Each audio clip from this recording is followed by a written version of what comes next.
Genre: informational text, myth. Essential questions. What are some ways that people make decisions as a group? What ways are the easiest? What ways are the most fair? The Road to Democracy by Chandler Tyrrell. Power of the people. Democracy, a government run by the people. It sounds like such a simple idea. Yet this idea was powerful enough to change the world. In a democracy, citizens get their power through voting.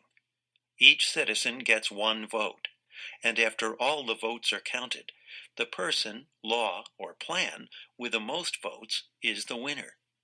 It is a simple and fair way to make decisions that affect everyone. It is also a peaceful way to run a country. Throughout much of history, leaders gave up their power only when forced to do it. It often took a war or a revolution to force a leader from power. But for more than 200 years in America, leadership has changed hands peacefully. After each election, the men or women who were not re-elected give up their power without a fight. New leaders take their places. Today, many of the world's governments are democracies. As a result, the world has become a safer place. The roots of democracy. Perhaps the most important event in the history of democracy was the American Revolution. For a long time, the King of Great Britain ruled the American colonies. The colonists had little say about how they were governed. However, they felt that one person having so much power was an unfair way to run a government. When Thomas Jefferson wrote the Declaration of Independence, he stressed that each person was important. Each person should be treated equally. Each person had rights, including the right to help make decisions about how the government was run. The new nation would be a democracy. Thomas Jefferson and the other founders of our country did not invent democracy. The idea of a government run by the people had been around for more than 2,000 years. But during all that time, democracies were rare. The roots of democracy reach back to the 5th century BC, in ancient Greece. The Greek region of Attica, the birthplace of the world's first democracy, had Athens as its capital city. When decisions needed to be made, all of Attica's citizens came to Athens to vote. According to Greek myth, the founder of democracy in Attica was a king named Theseus.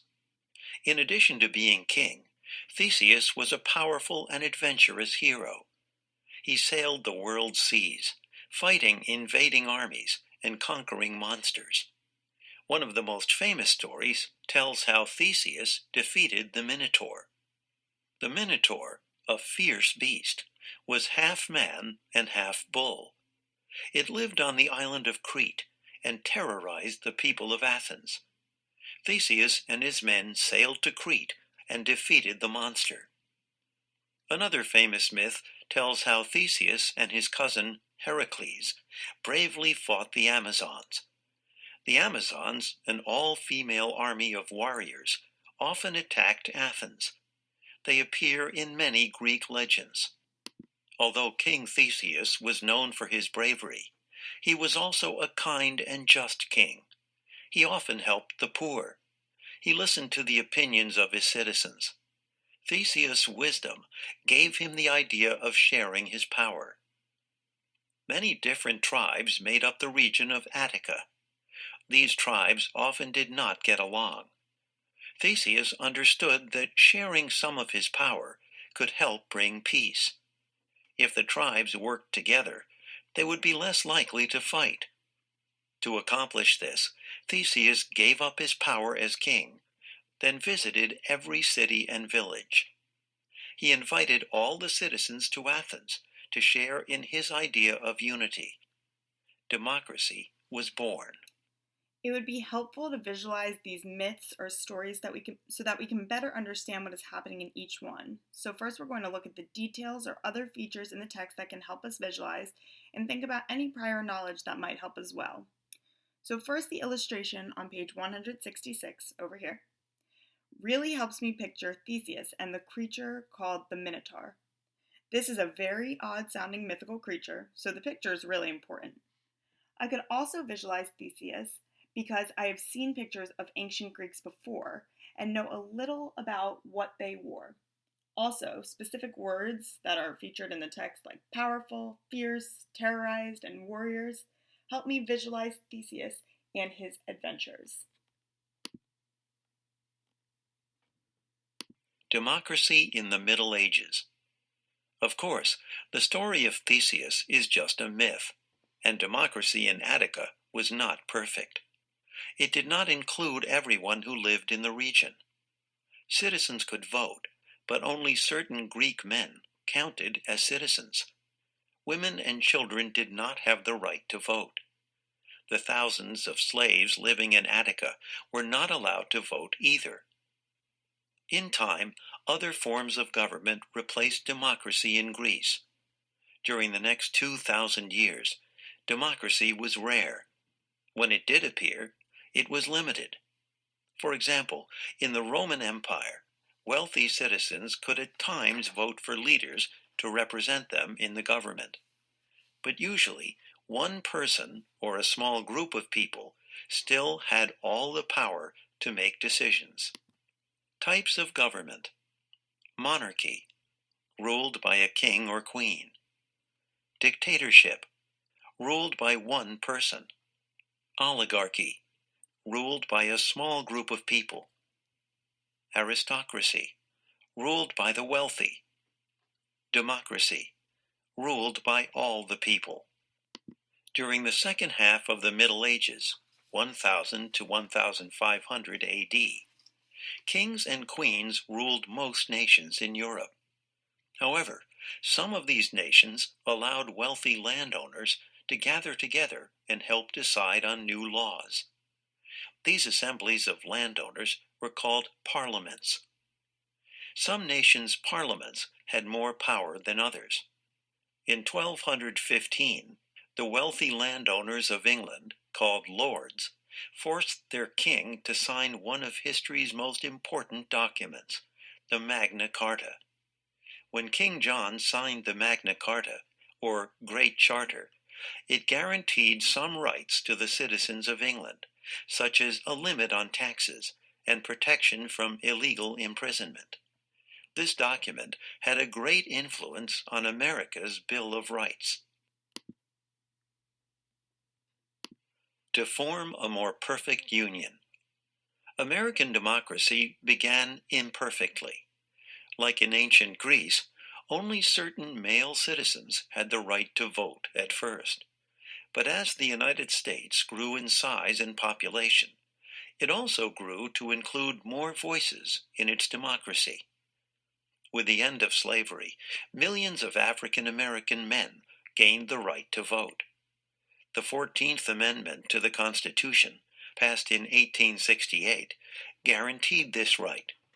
In 1920, the 19th Amendment to the Constitution guaranteed that all women would also have the right to vote.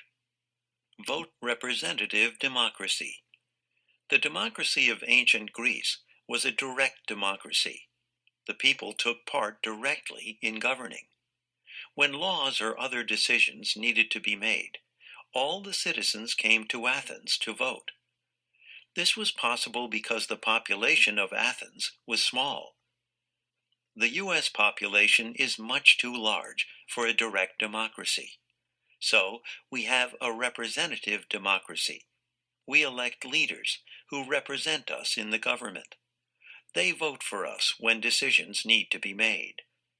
Even though the people do not rule directly, we have power in deciding who will or will not represent us. Representatives must listen to the people they represent. If they fail to listen, they will not be re-elected. New representatives will take their place. A growing trend. Just 150 years ago, the United States was one of the few democracies in the world.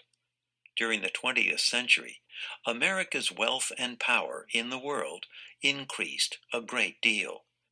The rest of the world took notice. They saw that giving the people a voice and freedom can lead to great success. During the last part of the 20th century, the number of democracies around the world grew at a fast pace. Most nations have now followed the United States' lead and given their citizens the right to vote.